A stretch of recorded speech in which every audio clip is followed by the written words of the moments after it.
It's been branded a bellwether election. The Dutch pick a parliament this Wednesday. And even before a row with Turkey started escalating, the rest of Europe was already wondering just how much the far-right's Geert Wilders would drive the agenda of this campaign. Beyond Wilders, beyond the row with Turkey's president, we'll ask why his popularity seems to have plateaued in the last week and what's highest on voters' minds in a nation where unemployment is lower and growth is higher than here in France, which votes next month. It may not be the only issue, but identity is a key issue. How has one of Europe's most open societies handled successive waves of immigration? What does it mean to be Dutch in 2017? Today in the France 24 debate, we're wondering what the Dutch will decide come Wednesday. We'll be joined from Amsterdam by journalist and blogger Joost Niemuller, the author of Quad Netherlands Over Immigrants. He's a member of the UK Labour Party. Evan O'Connell is with public relations, public policy consultants Aspect. Many thanks for being with us following EU affairs. Andre Crowell of the Free University of Amsterdam joins us as well. And also in Amsterdam, France 24 correspondent Fernand van Tetz, the France 24 debate, where you can join the conversation on Facebook and Twitter, the hashtag F24debate. Yeah, the Turks have their own campaign coming up. It'll be April 16th, that constitutional referendum to give President Erdogan more powers.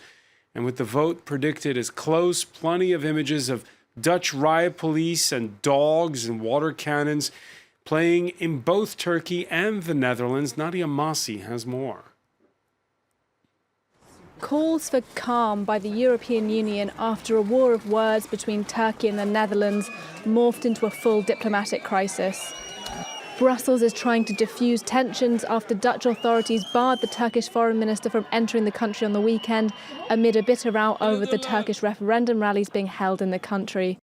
Following the tensions of these last days between Turkey and some of our member states, it is essential, we believe, to avoid further escalation and find ways to calm down the situation.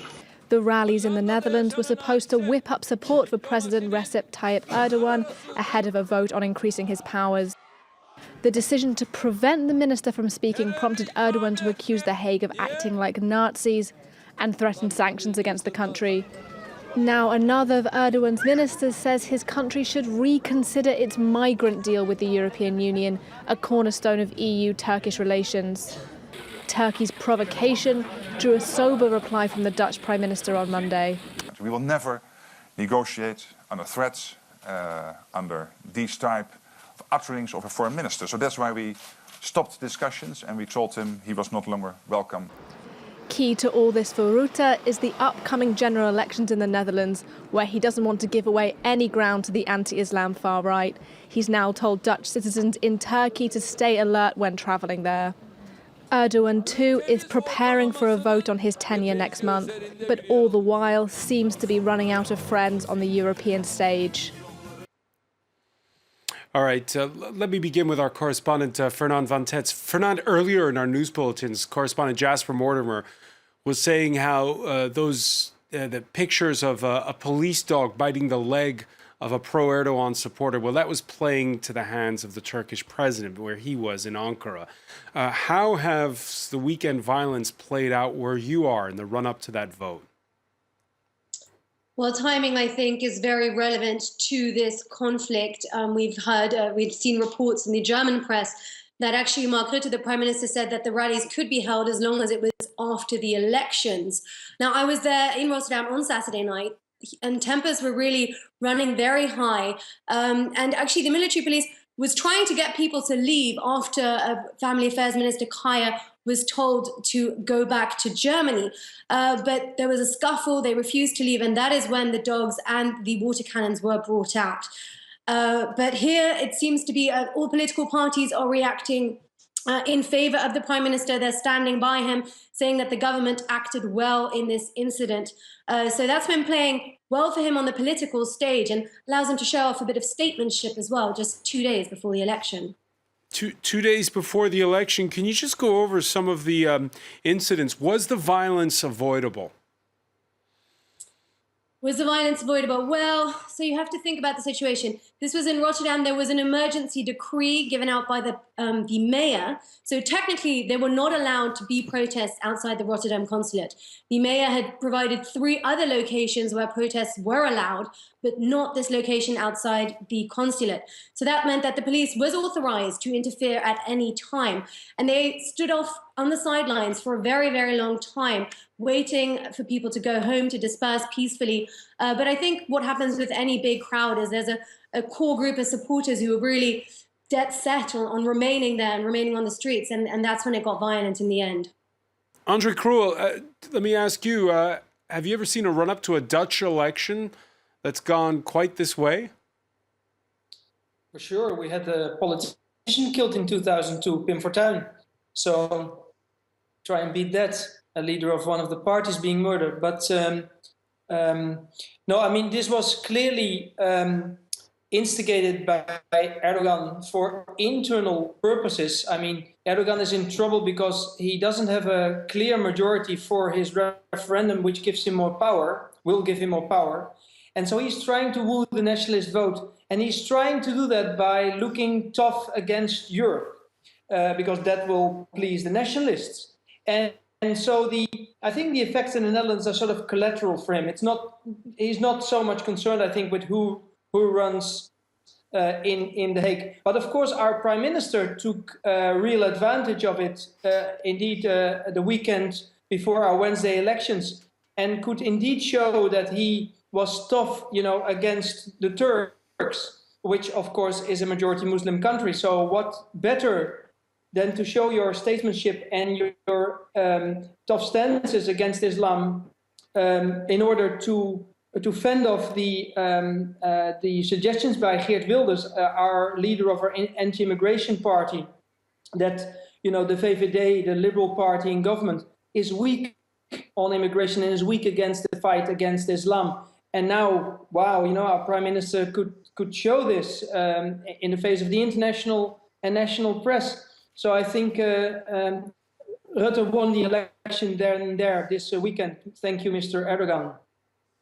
Andre, we're going to try to call you back because the connection is not the best. We'll get back to you in a moment. We have slight sound issues there with Andre Krul. But I want to ask Joost Niemuller, because the Turkish foreign minister, Mevlut Çavuşoğlu, did manage to stage one rally here in France. It was on Sunday in the eastern city of Metz. It went off without a hitch. What are your thoughts when you heard Fernand Van Tet say at the outset that the government says it's okay with the Turks staging rallies, just not so close to their own election? Well, my first thought was when I heard this, what need is that we are part of the EU, because the EU is not taking one line. They could immediately do that. Instead of that, it took the EU almost 2 days before Mr. Frans Timmermans, who was a part of the Commission of the EU, he told us, yeah, we thought it was an internal Dutch question before that. Now they say, okay, we agree with the Dutch line, but they should have done that from the first moment on. And that means for Mr. Erdogan that he feels he is strong because he can divide those countries, and that's a very bad thing in my eyes. We had the rally stage on Sunday in Paris, but we also saw the Danish ban rallies, and we heard a strong statement from Angela Merkel coming out in support of the Dutch this Monday. At this point in time, would you say that the European Union is singing from the same hymn sheet? Yeah, but why did it take them so long? I mean, that's my basically problem. I've seen some very bad things. I see, for example, they took off the Dutch flag of the Dutch council in Istanbul. I mean, you cannot allow this. I mean, this is going much too far, and the EU must have reacted on this from the beginning on, saying we are EU, we are one line, and saying, for example, well, this discussion going on about Turkey being part of the EU one day or another. I mean, they must keep a strong message that it is out of the question now when they're behaving like this, talking to Dutch government saying they're fascist or Nazis or something like that. It's just not the way to behave. And then we saw those Turkish people in Rotterdam. I mean, it looked, it was presented like they were demonstrating, but it was all organized by Erdogan himself. You could see that, for example, journalists were trying to speak to those people, and they were not allowed because they could only speak to one or two persons, which is directly part of the Erdogan organization. And the violence was just part of the organization by the Turks itself. It was not just some growing out violence because of police activity. The police were very well behaved and they didn't react first. And then you saw this photo you were talking about with the dog going to one guy who was laying on the ground. Well, I saw another photo with a Turkish man who was beating up a policeman who was laying on the ground. And this makes you feel very uncomfortable. I mean, these people supposed to be Turkish, Dutch, or Dutch, Turkish, whatever you want to call it, but they just behaved like they were Turkish and they couldn't care less about being Dutch. And this is also a fault, in my opinion, by the Dutch government, where they have the multicultural society, where they think Turkish are allowed to have a double nationality. So this is you're backing that call by Geert Wilders, where he's saying that you should no longer have dual nationality in the Netherlands. Of course, and not only me. There was a poll in this weekend with Dutch people, and an overwhelming majority of the Dutch people agreed on this, that they saw this double nationality thing only for Turkish and Moroccans. I mean, when you're a German and you live in the Netherlands, you are not allowed to have a double nationality. So it's not according to the rules. So you just have to say you have to choose. And when you don't choose, you will lose your Dutch nationality. It's as simple as that. All right, let me bring in on this one Evan O'Connell. Yeah. First of all, do you agree that the reaction of the EU was slow? And what do you make of what we just heard from Jos Niemöller, that you shouldn't have dual nationality in the EU? Well, first of all, coming to the EU's reaction, yes, I think the EU was too slow to actually take a position. I think that that we have allowed Erdogan for far too long to essentially cause chaos in European domestic politics in various countries in order to suit his own internal political needs, in order to win internal political battles. And as a result, what he's doing is he's actually hurting Turkish Europeans.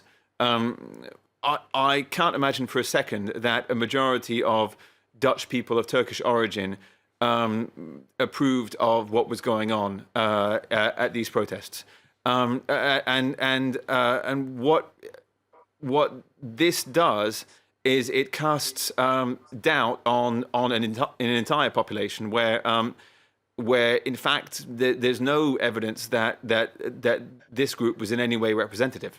When it comes to dual nationality, Holland has the Netherlands have plenty of prominent public figures who are dual Dutch Moroccan, Dutch Turkish nationals, or who are of Moroccan or Turkish or other origin, who have done extremely well. If you look at the mayor of Rotterdam, Ahmed Aboutaleb, who's actually a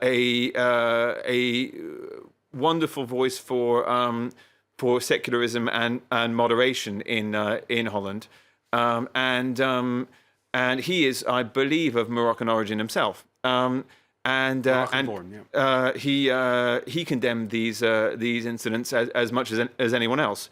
I don't think that this should be an excuse to take people's rights away. Just Niemöller, what are you finding in terms of that proposal by Geert Wilders? First of all, the idea of stripping people of dual nationality, and secondly, is he owning the conversation in this final run-up to the vote on Wednesday? Well, this is hard to say. I mean, it looks like it's good for Mr. Rutte and it's good for Mr. Wilders, because it's bringing them in the forefront of the discussion nowadays. Mr. Rutte can say, look, I am the prime minister and I've dealt with it. And Mr. Wilders can say, look, you see, this is the mess you made up. I mean, you have to clean up your own mess now, and we have to deal with it. So both of them are more or less true, so it will work out good for both of them. And it will work out bad for the other parties. Let me bring in Andre Krul on this. Andre Krul, you agree? Well, I think you couldn't hear me saying this before, but clearly Erdogan did this for internal purposes. The things that happened in the Netherlands are just collateral. This is not what he wanted. And it's just seized upon both by, indeed, here, some groups that want to emphasize, say, their Turkishness over Dutchness. And it's also used by both Geert Wilders, the leader of the anti-immigrant party, and our prime minister. But let me tell you one thing, that it is, of course, unclear that this is the general feeling among the Turkish population. But what we do find in research is this, that even people who have a higher education, or even moreover people who have a higher education from a Turkish or Moroccan background, feel even more discriminated than those at the lower end of the labor market or the educational level. So what you see is a very focal, I would say, group of second and third generation Turks and Moroccans that feel they're being excluded from society and are facing an increasingly hostile Dutch population against them. I think we should be very aware of foreign powers trying to use our internal problems and conflicts to increase those and to gain political capital out of that. I think and Andre, on that point, because we're just before we go to the break, this idea of scrapping dual nationality, do you agree with that? Well, can you? I mean, isn't that a thing of law and international treaties? All right, so let me bring in on this Fernand van Tetz at this point. Fernand, the conversation about second and third generation citizens in the Netherlands, one we have here in France very often. Yeah, that's true. I think this is a problem that across Europe people are struggling with, of course, different approaches. In France, you have the banlieue, lots of immigrant communities on the periphery of cities. In Dutch central planning, actually, immigrant communities used to be a lot more spread out among the population, but you do have neighborhoods which are have strongly concentrated immigrant communities. That is causing problems. But actually, recently, last week, there was just some research that actually children who arrived just in the 90s, they're actually almost completely integrated. So we might also be dealing with just a generational issue, which is sort of petering out. We'll have to see. All right, when we come back, we're going to look at some of the other issues that are playing out. And also perhaps just take a minute, because here in France, we're thinking of going to a proportional system of representation. Well, the Dutch have it. We'll show you how it works with Fernand van Tetz when we come back.